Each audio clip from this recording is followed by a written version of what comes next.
Gas cylinder থেকে ভয়াবহ অগ্নিকাণ্ড, ভস্মীভূত একটি বাড়ি। সকাল সকাল ঘটনা ঘিরে রীতিমতো চাঞ্চল্য ছড়ালো মুর্শিদাবাদ জেলার রঘুনাথগঞ্জ থানার অন্তর্গত চাপাপাড়া গ্রামে। পরিবার সূত্রে জানা গিয়েছে, মঙ্গলবার সকালে বাড়ির ছোট বাচ্চা গ্যাস অন করে রান্না করতে গিয়ে ঘটে যায় বিপত্তি। সিলিন্ডারের গ্যাস থেকে বাড়ির আসবাবপত্র অগ্নিসংযোগে লেগে যায় সিলিন্ডারে আগুন, বিস্ফোরণ ঘটে। এই আগুনের ফলে ক্ষণিকের মধ্যেই বাড়ির আসবাবপত্র পুড়ে ভস্মীভূত হয়ে যাওয়ার ফলে কান্নার রোল বাড়ির সদস্যদের। এই আগুনের খবর পেয়ে তড়িঘড়ি জঙ্গিপুর ফাঁড়ির পুলিশ গিয়ে পরিস্থিতি সামাল দিতে হাত লাগান।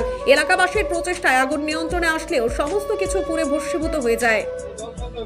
দাদা যখন প্রথম থেকে কাজ চালিয়েছে, গ্রামবাসীরা যে দাদা সব বুলিয়ান ছাড়া এখানে গাড়ি আসতে গেলে 1 ঘন্টা থেকে 2 ঘন্টা সময় লেগে যায়। একটা ফায়ার ব্রিগেড গাড়ি আসতে 1 ঘন্টা থেকে 2 ঘন্টা সময় লেগে যায়।